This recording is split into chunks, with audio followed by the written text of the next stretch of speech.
Hey everybody, I hope you're having a great day. My name is Jake from Umbrella IT Services, and today we're going to be talking about Salesforce for nonprofits with my good friend Emily Pineda from Makeway. Emily's a business systems analyst working in the charitable sector, and she spent the last 5 years empowering charitable initiatives through technologies like Salesforce. If you could please leave a like on this video, it really helps Emily and I out. If you want to see more videos like this, then please subscribe to the channel. If you have a suggestion for a future video, please leave a comment below or email us at techtips@umbrellaitservices.ca. Keeping sight on your core mission while increasing revenue and tracking expenditures on a tight budget can be incredibly overwhelming without the right systems and tools for any charitable organization. Thankfully, Emily is here today to help us break down some practical solutions and strategies that nonprofits can implement using the free tool, Salesforce for Nonprofits. So today, Emily's going to help us learn about some of the common challenges being faced by nonprofits during COVID-19 and how her business has helped them overcome these challenges. She's also going to be helping us learn about why she believes Salesforce for Nonprofits is the ideal solution for most nonprofits, how to implement these tools without paying for software licenses and avoiding common pitfalls, and she's also going to help us learn some strategies to get the most out of your client resource management software. And we're going to go over a couple of other topics as well. So we're going to have timestamps in the description now for each topic in case you want to jump around to a specific bit of information during the interview. So with all that out of the way, thank you again, Emily, very much for coming on today. How's your day going? Hey, Jake. Thanks for having me. My day's going well. I'm glad it's Friday, though, and looking forward to the weekend. That's great. So can you tell us a little bit about yourself and your background? I know you've got about 5 years plus experience right now, but is there anything else that you want people to know about yourself and how you got into this? Yeah, so now I'm a business systems analyst for Makeway, and I'm Salesforce certified. But I have played a number of different roles at three fairly well-known nonprofits. Your audience might be familiar with Best Buddies Canada, Social Capital Partners, and Makeway used to be Tides Canada. Hmm. And I've worked in programs, partnerships, and developments, as well as finance. And in each of these different departmental roles, Salesforce has really been a huge tool for us in optimizing our processes and allowing us to do more with less, which makes me a huge fangirl of the system. Yeah. So has every Yeah. one of these organizations that you've worked with, have they all used Salesforce for nonprofits, or do you have experience with other systems as well?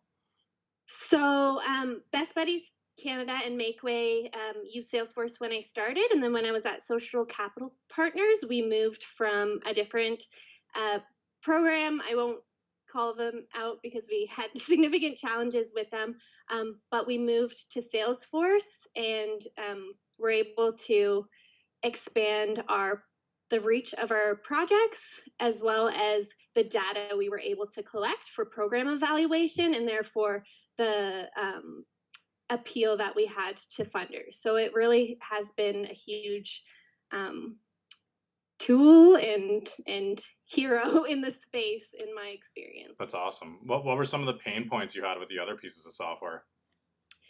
So we a big part of our programming was evaluating the pilot Hmm. program, and so a lot of or the program that we were using um, was very manual, so it took so many hours to collect information from um, our program participants Hmm. and make sure that was all in the system and pull that out of the system in a way that we could see what was happening and pivot our solutions. Whereas Salesforce has a lot of great, easy to use like automation capacity as well as like set and forget tools. So Hmm. you set things up once um, and and sorry, No you set worries. things up once and you're able to see like dashboards on a regular basis scheduled out to the people that need to see them. And if someone hasn't gone back to you with the data on your program, you can schedule automatic follow-ups. And that was just a big piece of our project that was missing Yeah. and required a lot of our staff time to follow up on previously. Gotcha. So yeah, it sounds like a lot of the other programs still haven't really come around to the idea of automation yet. I know that's a really big, important thing for a lot of the nonprofits that we work for. They're usually understaffed and overworked. Like you said, doing more with less is really important. And I've managed to bring a lot of value to our clients in the nonprofit space by helping them automate things. Not even necessarily taking care of things or hiring on more staff or doing work for them, but just analyzing the regular workflows that they go through every day and helping them Hmm. implement technology that's going to automate a lot of that grunt work. Because, again, licking an envelope 800 times and mailing it out to people you're trying to fundraise from is not fun. But using a tool like MailChimp or using a tool like Salesforce makes it much, much easier to do that, especially if it's fully integrated. So, when you're using Salesforce with a lot of these folks, have you always been using it as a business analyst, or what was your role at these companies before? You mentioned you've recently become a business analyst. So what were you doing beforehand? Yeah, so at Best Buddies Canada, I started as a program coordinator. Hmm.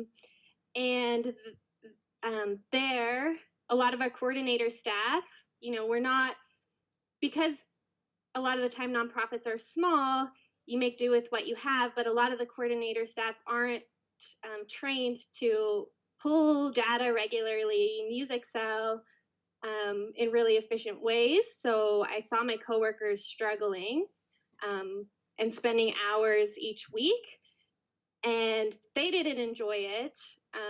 We weren't being efficient. And so I knew that Salesforce was a powerful tool.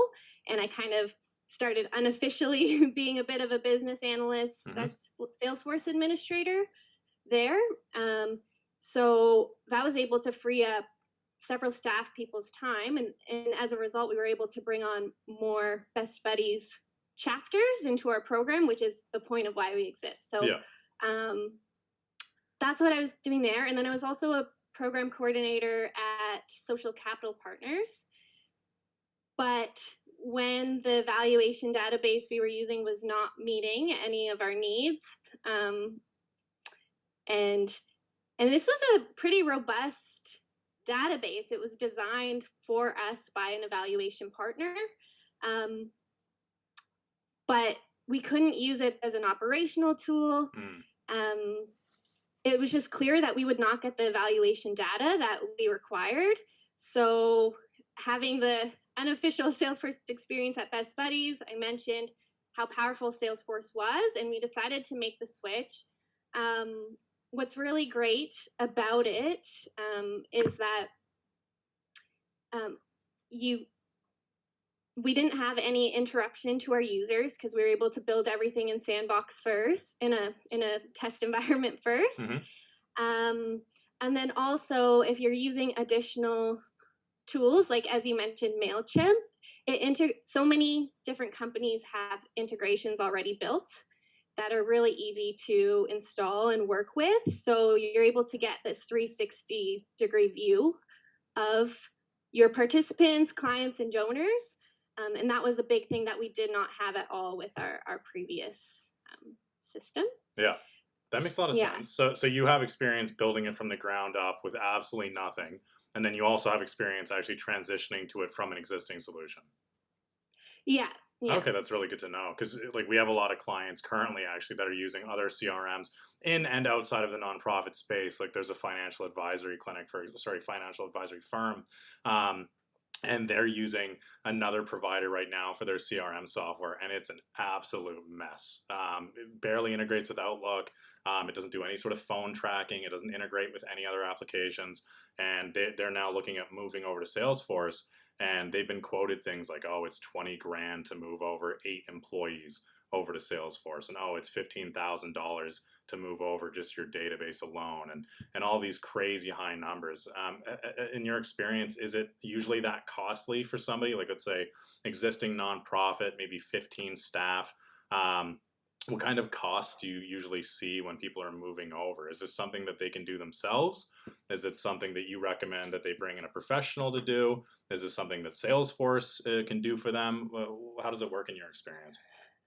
So, yeah, because Salesforce is such a powerful tool, there are consultants that are able to charge very high hourly rates for implementation. Yeah. Um, a lot of the information that you do need is available online, so it really depends how much time your staff has to be able to do that. So um, I took the time at Social Capital Partners to learn online, and I was able to do that. Um, I did have a mentor that was a Salesforce developer at that time, so I would say that a mix of both was really effective in my experience. So having trying to do a lot of it yourself, but having an experienced consultant to advise would I would recommend for nonprofits that are on a budget. If you have those funds, then go for it. But Yeah. if you are really struggling to operate, that's the approach I would take. Yeah, I've noticed the same thing as well. I always do the cost versus price analysis because it's the same thing for IT, right? Like, yes, there's a price involved in it, but what is the cost of having one of your 8 staff who's already completely overwhelmed, also having to deal with things like network security and Wi-Fi and getting all of the computers maintained and making sure you have a new system ready for the new person. And eventually, the amount of time that they end up spending on this and the amount of errors they have to correct and this kind of stuff for a Salesforce configuration, I can imagine it would be even more overwhelming. So we usually recommend finding a good partner like yourself and your team over there and making sure that you have a fair price from experts who are going to be able to do a good job. So I also apologize about the distractions. I know it's I working from home COVID season, but we have a guest today apparently. love it. Um, so when you're implementing stuff for folks, is that now what you're really doing day to day, or what does your day to day look like? My day to day right now is very different depending on our organization's needs. So Hmm. right now we just went through a name change.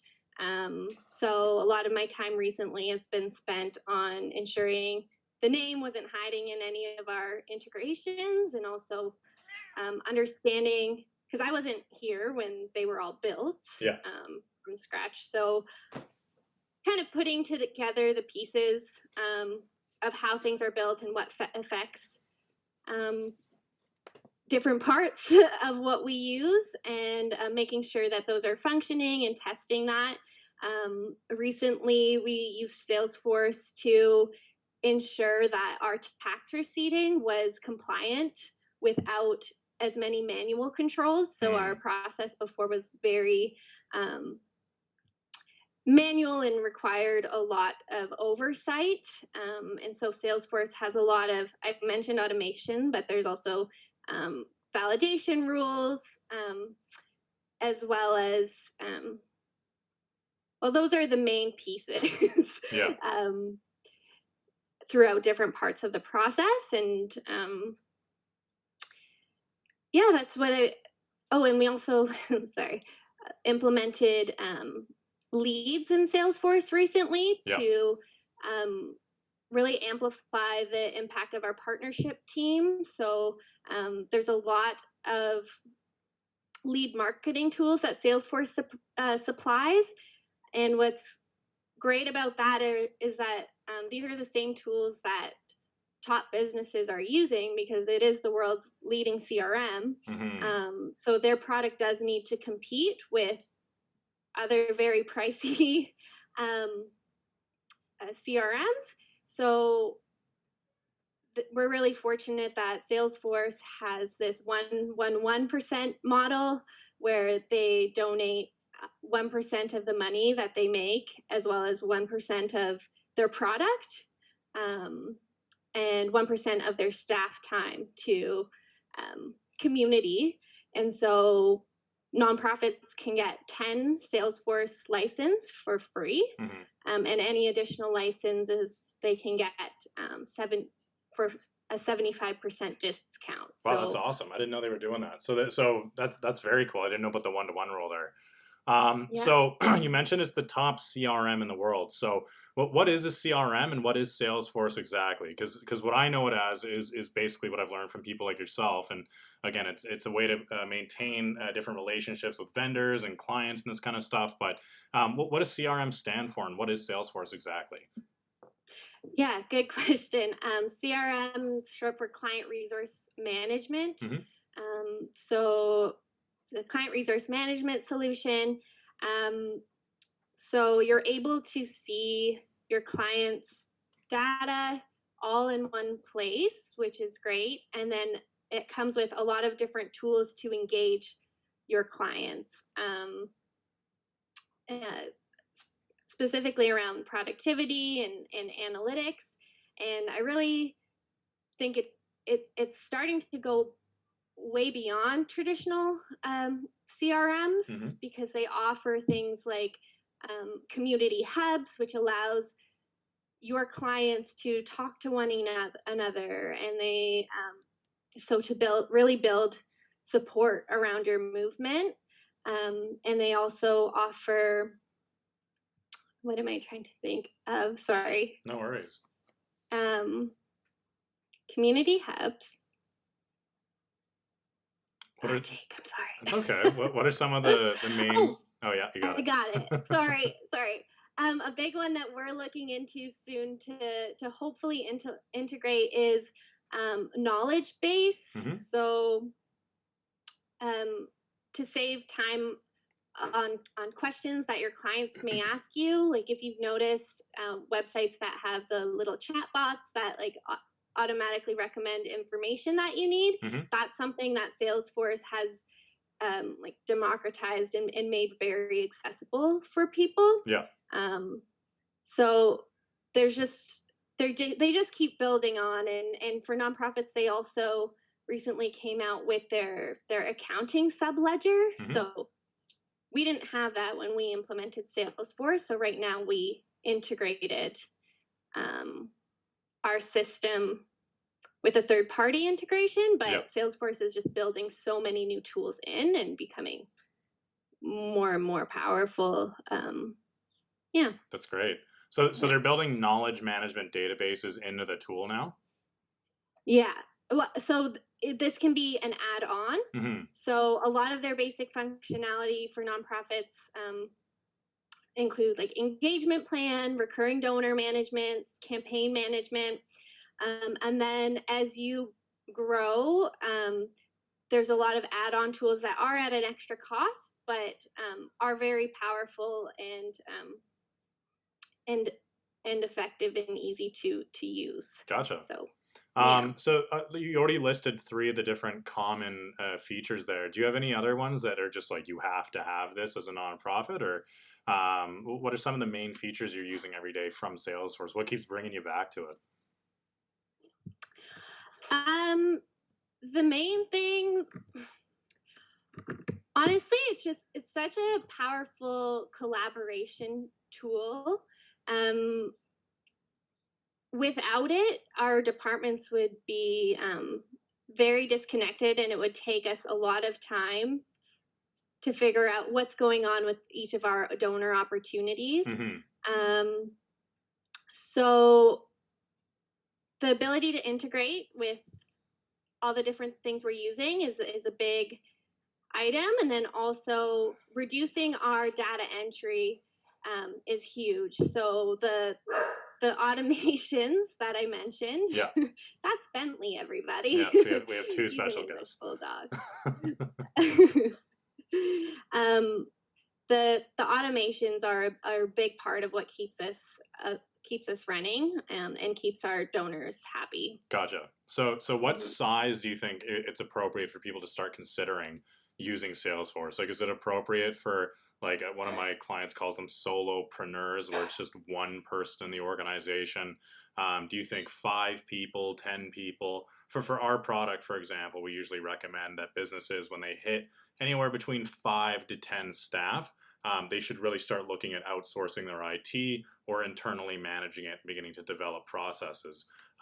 What do you usually recommend for the Salesforce tool? Have you noticed benefits for smaller organizations in the same way that it benefits larger organizations, or? I think that in my experience, Mhm. it is definitely really powerful for that 10 or less number because, again, the licenses are free. True. Um, and it's easier to design, get started with that small group because it is easier to design and make sure that it's meeting everybody's needs. Um,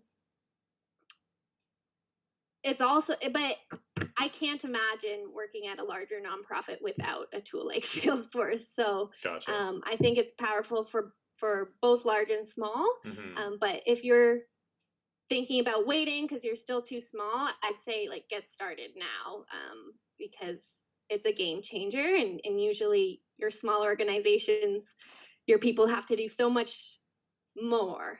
I shouldn't say more, but there's a lot of different hats they have to wear. So if we can Exactly. make their life easier, this is a great tool for it. That's good to know. So what you mentioned that you have a maximum of 10 licenses. So like let's say you have an organization with 20 people in it. Is it usual in your experience the last three places you've been for every staff member to have a Salesforce license? Or is it something where you have a department leader, they get one, and then maybe their right hand gets one? How do you usually distribute the licenses? And does everyone in the organization need to have a license? Right. So, sorry, I mentioned 10 for the free license cap, Yes. but you can have as many as you'd like. So, if they're in the database, sorry, the CRM daily, we usually give them a user license. Hmm. However, there's also um, lower cost licenses that give limited access.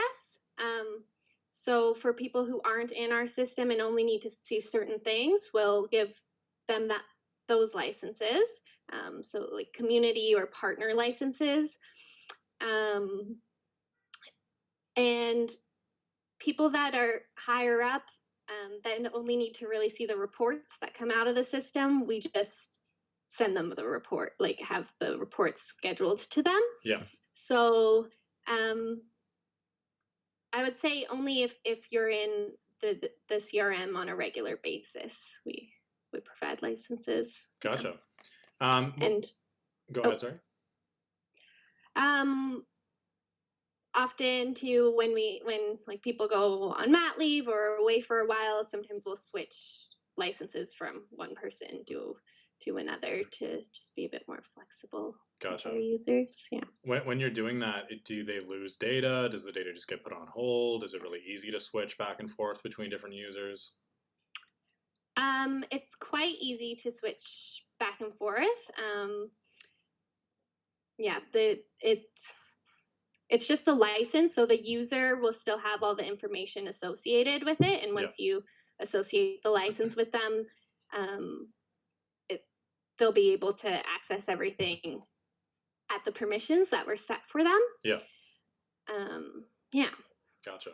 So when you guys implemented the technology at the other firm that you were working at, the other association, what were some of the main benefits that you guys noticed? Obviously, the reduction in time, the reduction in labor. Did you guys end up doubling in size? What kind of direct benefits did implementing this technology give to your clients and to your personal organizations?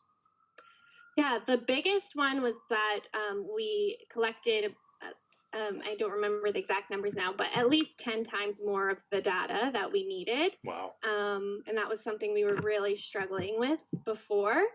Um, and then, and then we were able to adopt.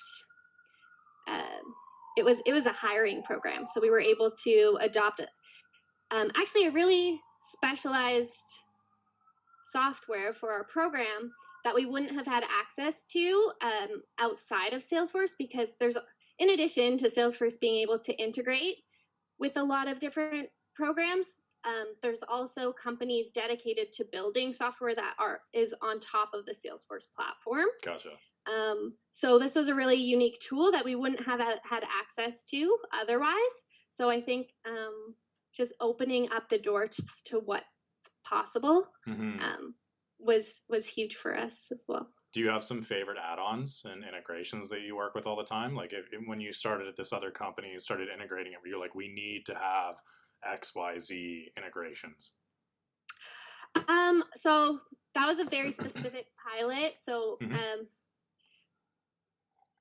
not from that company, but I would say at Makeway we use Workato, which is helps us integrate a lot of um, different programs like NetSuite and Box. Um, so that was helpful. And we use Click and Pledge for our donation pages, which is big in reducing data entry. But now with Salesforce's Summer 20 release, Salesforce has their own giving pages and payment processors. So I'd encourage people to look at that. I haven't thoroughly looked at it, but Salesforce is really good at maintaining their programs.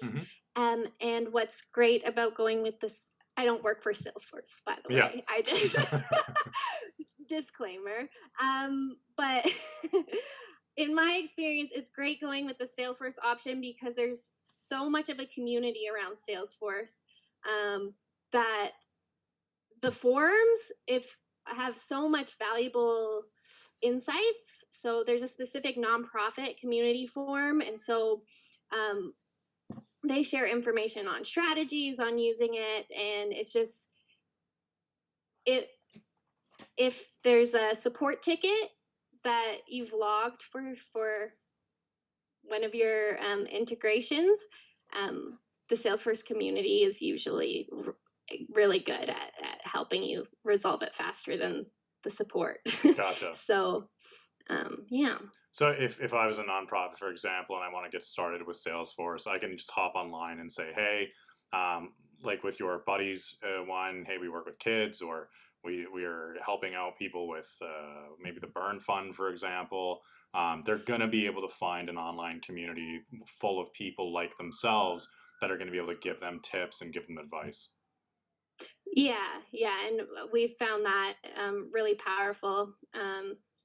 Yeah, in addition to the mentor I had before and working with consultants, it's nice that there's such a supportive ecosystem Yeah, around that the sounds really platform. good.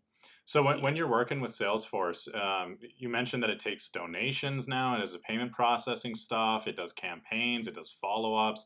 It automates your workflows.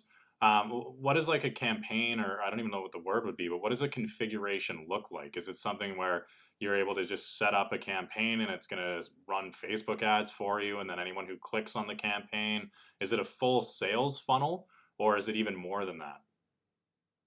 So the basic functionality allows you to organize what your campaign will um, include, and then is able to funnel any incoming donations and donors to that campaign. So Hmm. you can do your follow up to them, um, and send emails out from there.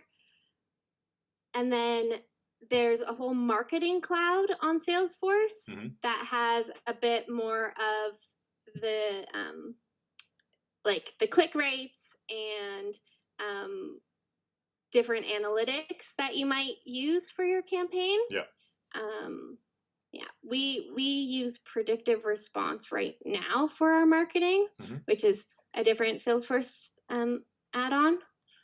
Um, and so when we send an email out, we can see who opened it and who we need to send out to again, and what donations have come in to that campaign. Um, yeah. Gotcha. And you mentioned that it helped you collect 10 times as much data as you needed. So what kind of data does it collect? So that's really personal, customizable. So you can, we had it set up to to collect Hmm. um, retention data on our hires because we had a hiring program, but you can really customize the fields, and you can send out surveys. And so what we did is we sent out surveys with our custom fields that we needed to collect and had it continue to follow up if no one responded. And then after 3 tries, if they didn't respond, that's when our person would get looped in to be the human contact Okay. to chase after it. But it's really customizable. You could pretty much collect anything you'd like. Yeah. Very cool. Yeah. So are you guys facing any challenges because of the whole zombie apocalypse coronavirus thing that's going on? Or are Who things kind of, isn't? yeah. So what kind of issues are coming up, and what have you guys done to kind of surmount those challenges? um, yeah. So our projects and programs are having new challenges, but we're really trying to focus on the opportunities that are here as well. So, like for example, one of our projects, the Together project, has moved a lot of their supports online and made their programs more accessible for people remotely. So we're trying to see like how can this improve our programs, and then also trying to establish new relationships with funders because while we're part of this Give 5 movement, Hmm. which a lot of private foundations, they only need to give 3.5% of their endowed funds each year. So because of the hard economic times we're having now, we're encouraging other foundations to give at least 5% this year to help. So um, there's a lot of foundations that signed up for this Give 5 pledge. So we're really just trying to kind of work with these organizations that want to support extra at these times Hmm. during these times, and start building new relationships. And the lead object implementation, which I talked about earlier, that our development team did last in the last couple of months, it's really helped us understand who these new leads and or foundations and partners, they're not going to like that I said leads, but partners are, Hmm. and to make sure that we understand who they are, what they care about, and can communicate the importance of what we do in a way that they'll appreciate. So that's what we're trying to do. Salesforce also has been really responsive during this crisis, Hmm. and they've been launching new tools. I haven't had a chance to explore them much, but they're just so supportive. I Yeah. gotta say, they launched this new contact tracing tool as well as this workforce command center, which helps organizations track who's been in the office at the same time, so that if someone does get COVID, they can, yeah, see who needs to be notified and what the next steps should be. Very cool. Yeah. And then I know they're coming soon, out soon with improved volunteer and grant management Hmm. features because they realize the need for like emergency response. So they're trying to support their nonprofits act more quickly than Yeah. they would normally. Gotcha. So you mentioned that Salesforce is really, really supportive, which is good. So even though they are, again, like the number one CRM in the world, again, I didn't know they were doing the one for one thing where they're donating this much and they're trying to incentivize other people to do the same. Um, Hmm. so you really do get like a small business feel from them, even though they are this international corporation. Yeah, I think that's been in their philosophy since they started that 111 model. I Hmm. think they might have even Mark Bernioff Hmm. might have even be the one who came up with that model and influenced a lot of other organizations to do that. Um, but yeah, in addition to the tools they build, they also Um, they also like come out with advice around that contact tracing stuff and how to get back to work. And they do reports each year to try to understand the voice of their customers, and they publish that. So if you are looking into how nonprofits benefit on a wider scale, you can look into their nonprofit trends reports. I can send you the link after, but it's always interesting to see like how other organizations are doing things. And I just feel like they make a real effort to understand and be there. Some people call it a cult, and I sound like I'm part of the cult. But no, it means a lot when you can see firsthand how much extra face time the people in your that benefit from your programs get because of the things that were automated out. That makes sense. Yeah. No, it sounds like a really good cult. So when you guys are working with this stuff, you mentioned there's a ton of examples of other people online that are using this stuff, and there's all these online communities, and there's a couple of cults that are starting to develop. So what are some examples of some people that you're following, or some other companies that you've seen that have done a really good job of integrating Salesforce? Do you have any recommendations for people to check out so they can kind of see what a great integration looks like? And what does that look like to you when someone's really done a good job of implementing Salesforce? It's hard because I don't see the back end of other people's Salesforce, so it's hard for me to recommend anyone. The main things I follow are all the new stuff that come out on Trailhead, which is their like training how-to resource section. I have heard good things at conferences of Big Brothers Big Sisters in the US that I believe, if my memory serves correct, they were able to use like Einstein Analytics, which is a way Salesforce is trying to expand the use of AI and simplify it to match their big and little, their bigs and littles, and made that whole process really efficient.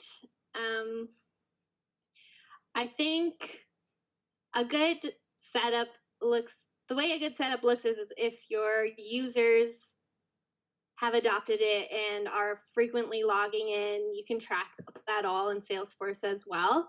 And I found a big piece of ensuring that is just starting with talking to the users and understanding what their pain points are, and really introducing it and building it around those pain points. Gotcha. So we do a really similar sort of thing when we're getting started with clients. A lot of the things we've been doing, especially during COVID, I think it's the best time to be implementing tools like this because everyone's slowed down. People are working from home. They're used to things being kind of changed up and shaken up a little bit. We've moved over a couple of big clients onto some new platforms now during all this stuff. And the number one thing that we recommend people do is they outline all of their users. I have another video on this about the organizational structure of your business, but you have to lay out the users, the resources, the processes, and the workflows that are required to accomplish whatever your core mission is. And if you're able to lay all of those out, and it does take time to get that stuff laid out. Like it's not something where you're like, oh, I remember this obscure calendar that we use once a year, but you will be able to tell everybody, hey, just be conscious of what you're working on, add it to this spreadsheet based on your department for the next month. And when you lay all of that information out, you can then start to use a tool like Salesforce or G Suite or Microsoft 365 for nonprofits and really get a start on the right foot with this. So do you have any tips or any recommendations for people that do want to take the first step into using Salesforce, and what would you recommend those people do while they're getting started? Yeah, I think what you recommended sounds great, like being conscious of your day-to-day processes and noting down like what really feels almost unnecessary, or repetitive, or that easy to make errors on. Yeah. Those are really big pieces that help adoption for sure. And I would say that also make note of the pieces of your existing systems that you're using that you like, that you must have, can't get rid of. Like, make sure those are noted as well. And Salesforce is so flexible. I would encourage either working with someone or playing around with a sandbox version of Salesforce, and just getting a basic idea of how things connect and flow together. And I think that in combination with that list you've been making, um, you'll have a good starting point for conversations with your consultant, or for initial steps in your build. Gotcha. What is the sandbox that you keep talking about, and how do people access that? Hmm. So the sandbox is it's it's just a version of Salesforce, but you can't you can't use it for business, Hmm. but you can build it out in such a way that it would be very similar to your business instance. Um, and so you can go online. I think you can get it from Trailhead. I'll have to send you a link of how to set up a sandbox later. But you can allow consultants into your sandbox or developers to build something out in a way that you think, but also that you think would work for you. But also, I mentioned that, or I meant to mention, Hmm. that Salesforce has a lot of built-in features, um, and they have a nonprofit success pack. So that's stuff that's already built with an understanding of nonprofits in mind. So they'll have functionality for recurring donations, for tracking your contacts and accounts, and so just and like building engagement plans. So I think it's a good idea to take a look at what those are like in Sandbox, a non-business environment of Salesforce, um, and I don't know, create a couple of records, and you can play around with the reporting, but just get an idea of what we're talking about Hmm. here. That's Yeah, great. So yeah, I'll get that link from you for sure, and I'll throw that down in the description because, again, yeah. it sounds like if people want to get started with this tool and start to take advantage of all these different features and reduce their workflows and start to automate away up to 20-25% of their day to day, the drudge, the wading through concrete kind of work. Mhm. It's great if you have a resource for that. We'll definitely put that out in the description below. And if it has a starter kit where it kind of gives people all of these resources that they need and kind of gives them a demo of this is what's most popular right now, and all this other kind of stuff, that sounds like a fantastic resource. So we'll definitely throw that down below. And again, if people have any questions about this stuff, I'm sure they can reach out to their communities or reach out to someone like yourself and get a lot of more detailed answers, because I know that the general stuff is very difficult to pin down because Salesforce, like you just said, if you have a tool that has benefits that you like right now, just note them down because Salesforce can do it. You know what I mean? In my Yeah, experience, it's almost no question I that it can do haven't it. come across anything it can't do, Yeah, but I'm sure it exists somewhere. But man, they've they've got a big ecosystem. yeah. So So I think it'll be great if we can start to link to resources like that and kind of help people get started on the right foot there. So that's awesome. What are some common strategies that you recommend people kind of implement while they're using this stuff? Again, the day to day taking notes of what you're doing, that's really good. When you were moving over the previous association, was there anything specific that you did that made things like significantly easier to implement this technology, or any sort of pitfalls, any mistakes that you made that you want to make sure people are aware of and doesn't happen to them? yeah, I think when I first started out, I was not aware of all the different packages that were already built for Salesforce. So I would recommend. I can also share later the Salesforce App Store, looking at what already exists. Hmm. I did learn a lot by ignoring that at Yeah. first, but there's yeah, make sure that you're not building something from scratch that would be cheaper for you to purchase. Um, And then also being really mindful of what data you'll be want to be looking at in the Hmm. future and the format. So I said you can customize, collect any type of data. Um, Making sure you understand what format that's coming in, so you can have specific field types, has been important for us. I know with some of our legacy systems, there's so, it just happens sometimes when you if you do decide to go for a package, Hmm. sometimes it will include a field that has a matching name to a field you already have in your system.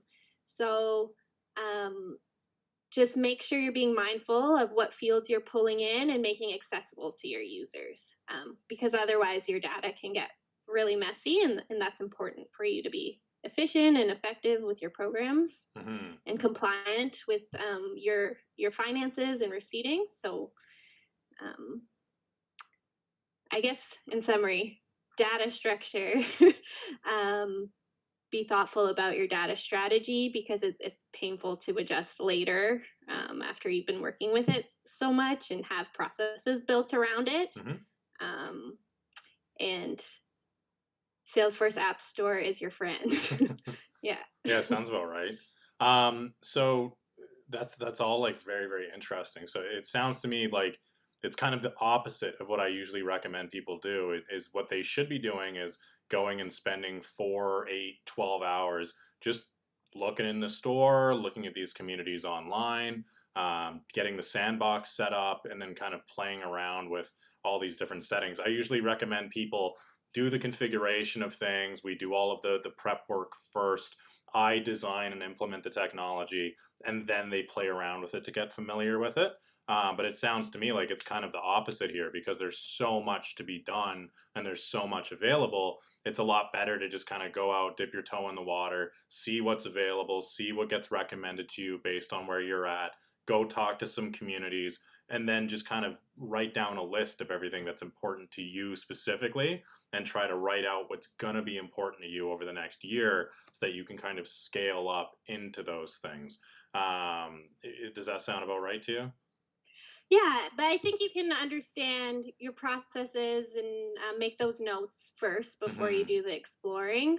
Um, but yeah, I wouldn't want to build or adopt anything too soon because I have seen, like, Salesforce is coming out with this release in 2 months, and it's exactly what your organization has built a month ago. So if we Hmm. just waited, um, it it it could have been a lot easier or included. So I think getting a good idea of the space is important. Gotcha. Do you have any recommendations for tools that complement Salesforce? Like anything that's not necessarily an integration, but you mentioned some tools that go on top of it. What did you mean by that? And what do you guys use? And what do you recommend people look into? Is there another resource like this app store that people can find this stuff or different communities online? Um, yeah, I think the App Store is the main place to find them. Hmm. We used Target Recruit, specifically for hiring, and then that linked us with, like Indeed and a bunch of different job site boards. But it did a bunch of stuff like resume scanning for us, um, and that was built within Salesforce. Hmm. But I don't think that's a common need for nonprofits. Um, That's still very cool that you can do that though. Like I might even need to get something like that going on. And I know a lot of these places when they're doing volunteers or they're having big events, like stuff like that would be invaluable for them. So that's really good to know that you can even do resume scanning with this stuff. So it's not only an external. I was under the impression it was an external fundraising tool, and you would use it to keep an eye on like this is Bob. He's purchasing your T-shirt from Tennessee, and this is Sally. She went to your event in Vancouver and she brought 3 people with her and this was their age and that kind of stuff. But like knowing that you can automate the majority of the communications that you're doing and have it check in with people 3 times and then alert someone on your team that they need to reach out and getting all these different analytics internally, and now the COVID awareness and all this other stuff. This is I'm being sold on this. Like, this is something that I need to start making sure that all of our clients are Welcome to using. my cult. Yeah, exactly. But it's a free tool, again, like you said, and most of the nonprofits that we work with that I'm thinking of right now, their leadership team is much smaller than 10. You know what I mean? They might have 60 volunteers, or they have 89 people working there, and but the core team, or like the core lead of people, is usually anywhere from 5 to 15 people. Those are the people that need this stuff, because they're the ones that are overworked. They're the ones that are under equipped, and they really need stuff like this. And again, being able to just say, like, allocate 2 hours a week to just going on the app store and looking at this stuff. And again, most of my clients already have these resources and all of these different processes laid out, so it'd be really easy for us to just kind of dip our toe into that. I can just kind of set a meeting a month out and just say, okay, you're going to spend 2 hours a week looking at these Salesforce options. Well, I'm going to touch base with you in a month, and then we're going to design and implement a Salesforce solution for you guys. It sounds really, really easy. Have you Yeah, seen it's about any? finding the right pieces that go together for your specific use, Yeah. and then customizing it here and there where it needs to be. I just want to be clear though, the whole thing's not free. The Yes. basic functionality is free, and Yeah. then like when you go to the app store, there's some free items, and you'll have to check like when's the last time it's been updated and gone through some checks. It, but then, and Salesforce itself has add-on features, but there still is quite robust functionality Yeah. included in the free license. Yeah, absolutely. And then again, the 10 free licenses is great. And then 75% off every license you purchase beyond that is also fantastic. And again, there's no such thing as a free lunch. So I would expect that these developers and Salesforce itself would need to sustain itself somehow. So it makes sense that the add ons would need to be purchased. But like you said, if you're purchasing an add on, it's because, again, you're going to be reducing either capital expenditures or operational expenditures because of that. And in my Mm-hmm. experience, when we automate just using tools like Microsoft 365 or G Suite, which are incredibly limited compared to Salesforce, um, we've managed to reduce a private company. I'm thinking of one of their team members specifically, 2 out of his 5 days of work, we were able to automate Wow. for him. And that doesn't mean he's out of a job. That doesn't mean he got his hours cut. It meant that he did not need to send quality control check-in emails. He didn't need to reach out to people about the same things over and over again. And he was actually given a raise and promoted because of this, because they were now able to fully allow him to access his potential, instead of him being bogged down by these repetitive maintenance tasks he was doing every week. So it sounds like, again, even Salesforce, just regular Salesforce, should have been something that was being considered and implemented there. I know that I like to keep things very, very flat if possible. I want to make sure that we're working with one solution that implements with many other solutions. But I don't like people having to log into 5 different windows and having to learn 6 different programs. Mm-hmm. Is Salesforce capable of being just the hub for everything in your experience, like email and marketing campaigns, again, payroll? Like, does it do basically everything? I think for payroll, you'd have to find the right integration or connection, but they Hmm. do have. We're using Azure right now for single sign-on, but Salesforce recently, or I found out about it recently, Hmm. has a single sign-on functionality, so it can be your central hub. Um, That's so yeah. cool. That's awesome. Mm-hmm. What else do I have to ask you here? Do you have any market leaders that you're following right now? You've mentioned, what are some of the communities again that you recommend people check out? Yeah, Power of Us hub, and then the general Trailblazers Hmm. community forum and Trailhead. I'm not following Salesforce influencers right now. I'll be honest, Yeah. but I mostly just meet people at conferences and learn what they're doing. Yeah. What are some of the conferences that you usually go to? Well, there's Dreamforce that happens each year. That's usually hosted in San Francisco. Hmm. Um, we'll see what happens this year. It's November. Yeah. And then Traction on Demand hosts a very Salesforce specific conference as well. Those are the big ones. Awesome. So yeah, it sounds again like most people go online, check out these communities, and they're going to be overwhelmed with information, and they can just kind of pick their niche and just dive in. That's Yeah. awesome. Do you have anything else that you want to go over, or anything else you want to promote? No, I am very passionate about helping nonprofits and feel like I've built some really useful experience over the years. So I'm happy to talk to anyone and perhaps do some work on the side of my work at Makeway if people need support That's and awesome. are thinking about implementing this. Okay, perfect. I'll make sure to put your LinkedIn down below, and then if you want to throw your email in there as well, but we'll make sure to have contact information for you down there so people can reach out to you with any questions that they might have. Because again, I know it's a little bit nerve wracking being in this format, but I've spoken with you about this on many occasions, and I've learned a ton of stuff from you. So I know that you're now becoming you're going into the next phase of your career with this stuff where I think that you've learned enough and you're kind of joining the dark side over here where you're joining the consultancy side of things, and you're starting to do the higher level implementations and administration more so than working inside of the system. So Hmm. yeah, I'm really excited to continue speaking with you about topics like this and learning about how my clients can benefit from this stuff. So again, thank you very much for coming on today. Yeah, so again, we'll put your LinkedIn down below. But yeah, I hope this video gives everybody a good foundation to start boosting income, tracking individual metrics, implementing tools like Salesforce for your nonprofit. And everybody make sure to check out Makeway and make sure to give Emily a shout if you have any questions. We're going to have her contact information down below in the description. And once again, if you could please leave a like on this video, it does really help us out. And if you want to see more videos like this, then please subscribe. Last week's webinar that I put on showed nonprofits how to get $120,000 a year in free advertising from Google. So make sure to check out those videos if you're a nonprofit and interested in that kind of stuff. And if you have a suggestion for a future video, please leave a comment below. If you have somebody you would like to see on the show, email us at techtips@umbrellaitservices.ca. And I hope you have a great day, and we'll see you soon. Bye.